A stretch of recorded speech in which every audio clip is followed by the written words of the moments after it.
السلام عليكم ورحمة الله وبركاته. ازيكم عاملين ايه؟ يا رب تكونوا بخير. اللهم صل وسلم وبارك على سيدنا محمد وعلى آله وصحبه أجمعين. أنا سعاد ودي قناتي. لو أول مرة تشوفوني وعجبكم محتوى فيديوهاتي حطوا لايك واشتركوا في القناة وفعلوا زر الجرس على الكل عشان يوصلكم كل جديد بقدمه وتكونوا أول ناس بتشوفوه. النهاردة عندنا روتين قوي جدا وفيديو حلو قوي، فيه حاجات كتير وفيه افكار كتير وفيه نشاط كتير ان شاء الله. في يعني افكار حلوه، وعندنا يعني حاجات كده تخليكي تقومي كده وتشوفي اللي وراك ان شاء الله. وعايزين نتكلم في موضوع حلو جدا جدا جدا. واحده حبيبتي قالت لي يا ريت تتكلمي فيه وازاي نحل المشكله دي، وهي مشكله ازاي نستعيد الطاقة بتاعتنا او نبعد عن الخمول او نبعد عن الكسل او نسترد طاقتنا كده بعد ما يكون الواحد عنده ساعات كده بيبقى فيه شوية اسمها ايه، شوية تراخي، شوية تكاسل، شوية احباط، شوية ملل، شوية عارفين انتوا الحكاية دي لما بتجيلنا نبقى عايزين اي حاجة تخرجنا من اللي احنا فيه، ومش عايزين نفضل يعني عندنا نفس القصة بتاعت كل يوم، نفس الروتين بتاعت كل يوم، بنبقى ملين. عارفين انتوا الحته دي؟ فقالت لي اتكلمي في الموضوع ده، فانا ان شاء الله باذن الله الفيديو بتاع النهارده هيتكلم عن الموضوع ده. ففي وسط الروتين بقى اللي احنا بنعمله النهارده وتنظيف العميق للمطبخ، وان شاء الله كده يبقى فيديو مليان طاقه حيويه كده جامده ونشاط كده، واملاكوا كده طاقه ايجابيه. فيلا بينا نبدا الفيديو ونصلي على الرسول ونسمي بسم الله كده ونبدا الفيديو ان شاء الله تستفيدي منه. اول حاجه انا عندي النهارده زي ما انتم شفتوا في اول فيديو كده ايه، جبت لكم لقطات كده من اللي انا هعمله، وعندي ترويق كده او تنظيف يعني نص عميق مش عميق قوي. كان عندي الشفاط كان شكله وحش جدا عايزه اعمله، والرف بتاع التوابل ده انتوا عارفين ان انا كل اسبوع بحب اعمله، والبوتاجاز برده شكله كان مش عاطفي خالص. فكل الحاجات دي هعملها معاكم كده واحده واحده، بس ايه في الاول خالص هبقى ايه يعني اعجن شويه عجين كده، هعملهم بقسماط عشان يوم الجمعه بقى والحوارات بتاعت الفطار والحاجات دي. تمام. عندنا النهارده بقى بنتكلم على حوار ازاي نخرج من شعور الاحباط او شعور ان انا مش عايزه اعمل حاجه، كسلانه، عندي خمول، عندي عارفين الفتور اللي بيبقى في حياتنا كده، بيجي فجاه كده وما تعرفيش ده جاي منين وبتدوري له على سبب مش عارفه ده من ايه. فانا واحده منكم، يعني انا الكلام ده ليا قبل ما يكون ليكم. بيعدي علينا ايام كده انا مش عايزه اقوم من مكاني، مش عايزه اعمل حاجه، مش عايزه اروق، مش عايزه اطبخ، هو انا كل يوم هعمل اللي هصبح فيه همسه فيه.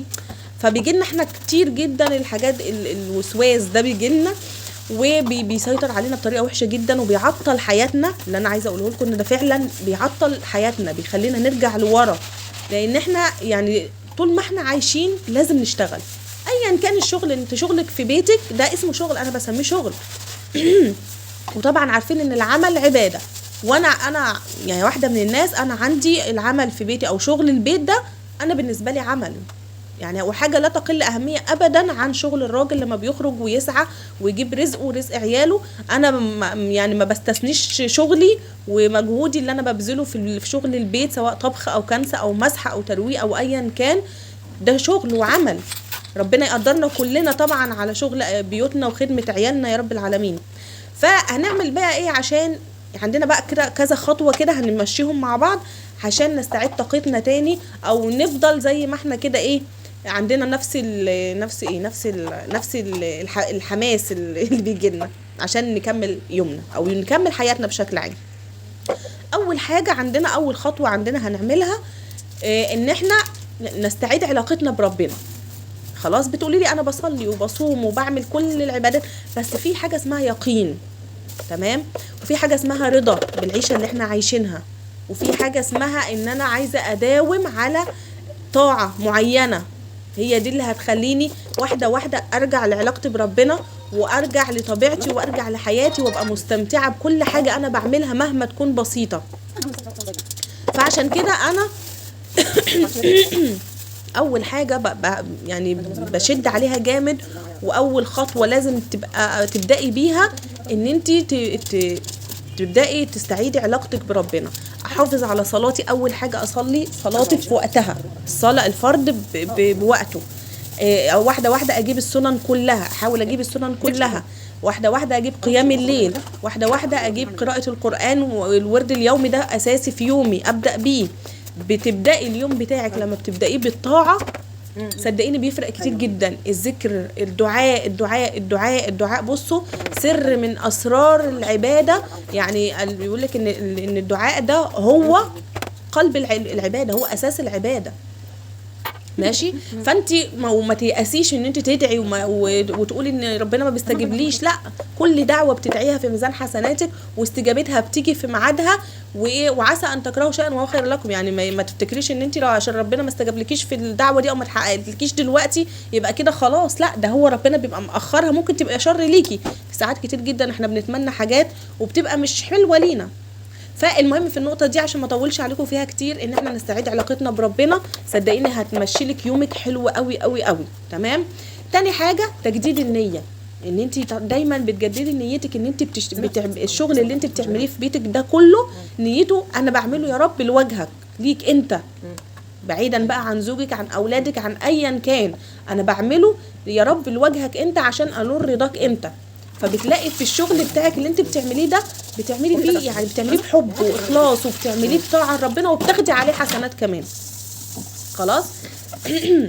دي تاني خطوه. عندنا تالت خطوه بقى تنظيم وقتنا. تالت خطوه تنظيم الوقت، ان انا ما اسيبش اليوم بتاعي سداح مداح كده ماشي كده بالبركه. هو طبعا ما فيش احلى من البركه، بس لازم نبقى حاسبين حساباتنا وعارفين يومنا ماشي ازاي. انا دلوقتي انا بصحى الصبح مثلا، من نومي انا عارفه انا هعمل ايه، انا عايزه اعمل كذا النهارده، انا حاطه خطه للنهارده هعمل كذا وكذا وكذا. فلما انجز حاجتي ابقى مبسوطه. لما ما تنجزيش تحس ان انت في تراخي شويه، بس في اليوم التاني هتشدي على نفسك شويه، هتلاقي كل اللي انت عايزه تعمليه اتعمل. خلاص. وما نأنبش نفسنا ان احنا ما قدرناش نعمل، لا، على قدر طاقتنا، لا يكلف الله نفسا الا وسعها. تمام. بتعملي على قد طاقتك، على قد مجهودك، على قد صحتك، على قد يومك، على قد فضاكي، ولازم تسيبي قسط من الراحه ليكي عشان تستعيدي نشاطك. تمام. يبقى عندنا 3 خطوات مهمين لازم نعملهم. ورابع خطوه بقى، الخطوه الرابعه بقى البركه في البكور. البركه في البكور. كل فيديو بقول الحته دي عشان كذا حد بيسالني يقول لي انا مش عارف امشي يومي ازاي، انا بحس ان يومي بيطير، انا بحس ان اليوم ما فيهوش بركه.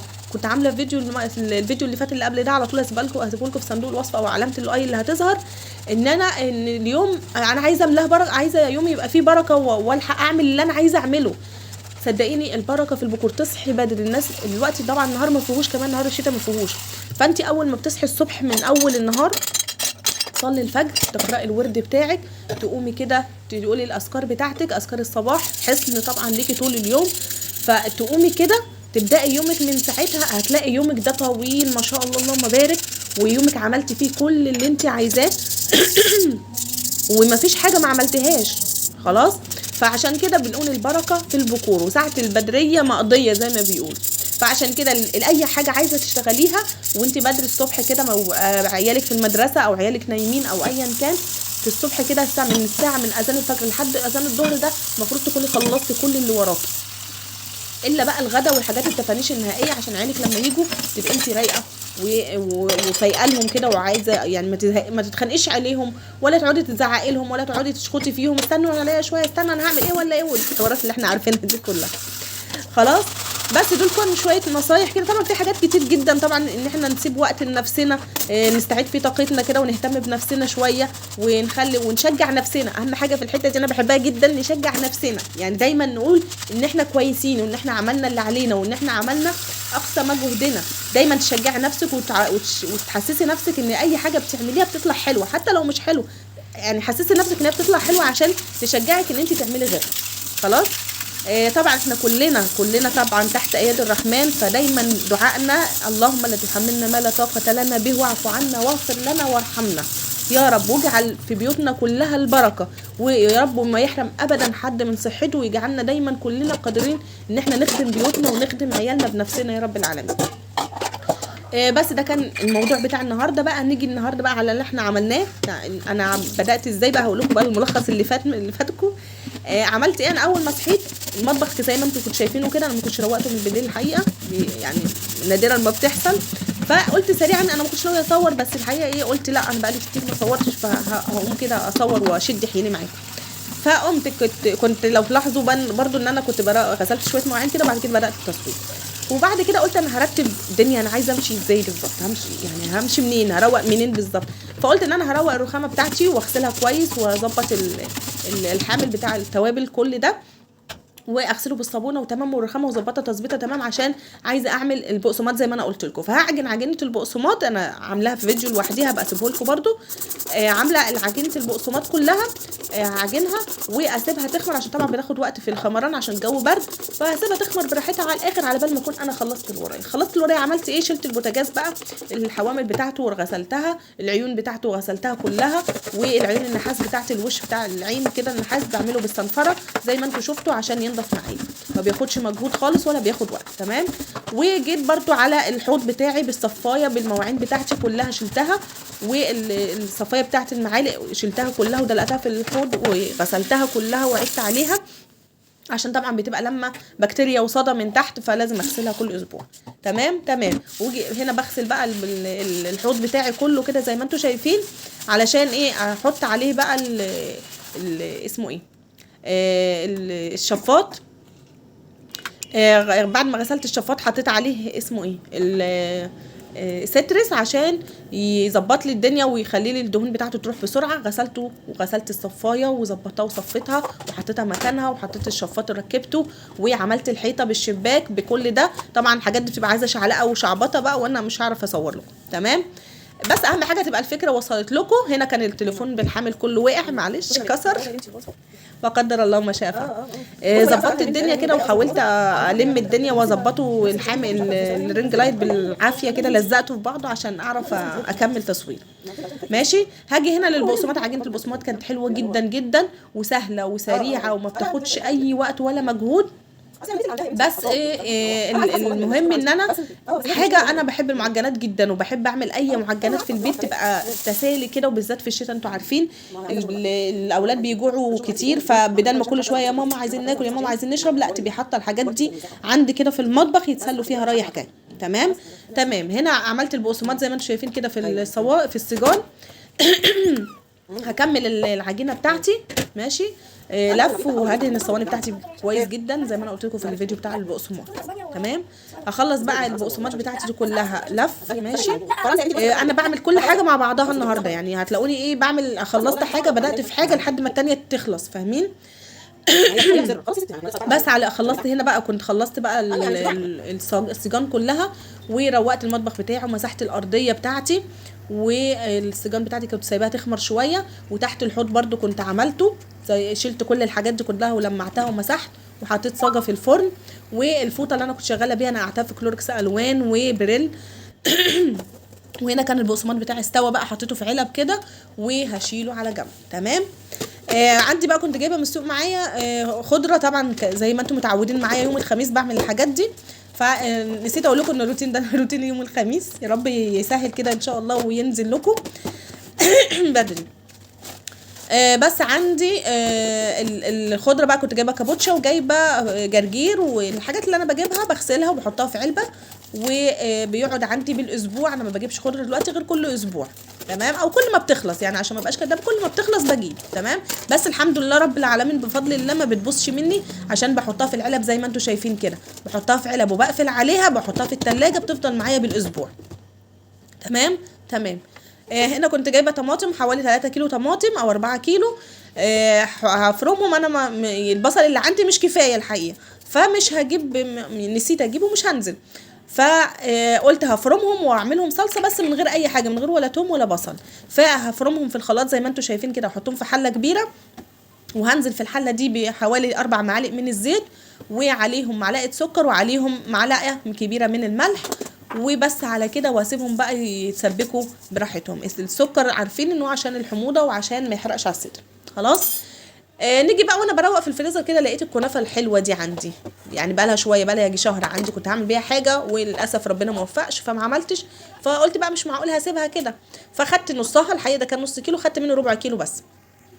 جبت الطاسه بتاعتي وحطيت فيها معلقه من السمنه البلدي ومعلقه من الزيت. ماشي. بس الحقيقه لقيت ان انا هنزل عليهم بالكنافه بتاعتي دي، احمرها فيها. تمام.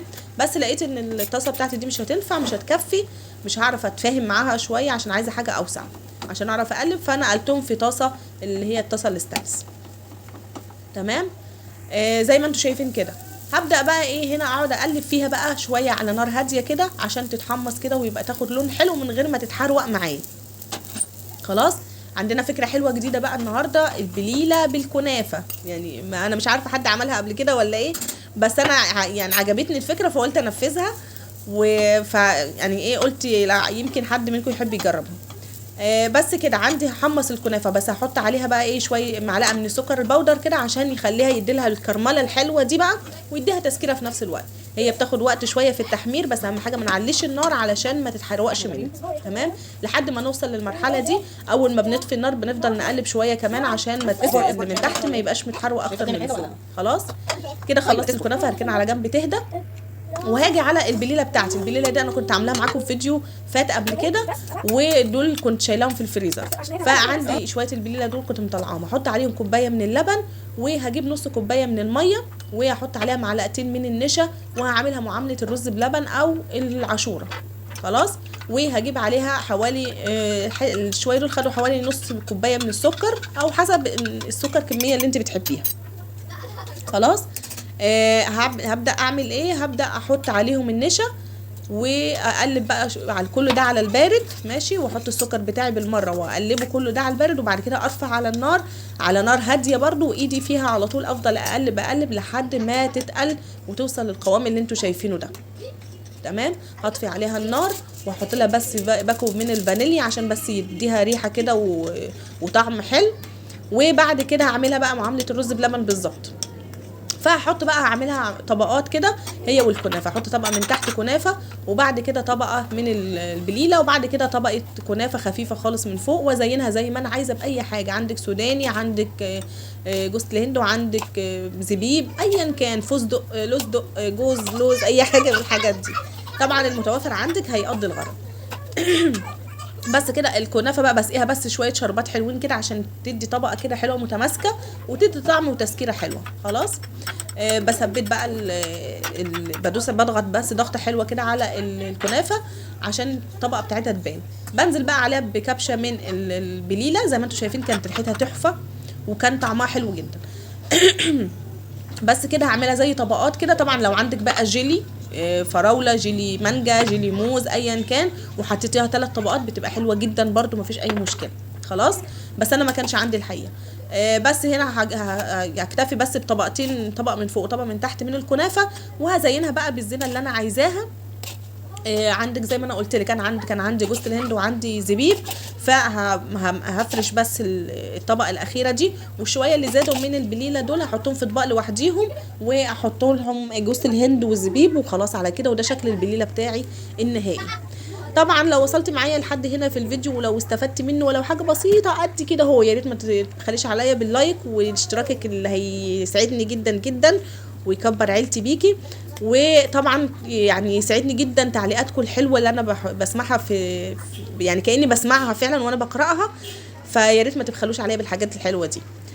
بس كده كانت الصلصه بتاعتي كانت هي اللي لسه ما خلصتش، وكان خلاص روقت مطبخي ويومي كان خلص. اتمنى اليوم يا رب يكون عجبكم، واكون ضيفه خفيفه لطيفه ظريفه على قلوبكم، واتمنى تكونوا استمتعتوا معايا بالفيديو زي ما انا استمتعت معاكم جدا جدا جدا. بحبكم جدا جدا في الله. وهنا اقول لكم السلام عليكم ورحمه الله وبركاته. دمتم سالمين، دمتم مبسوطين، مع السلامه.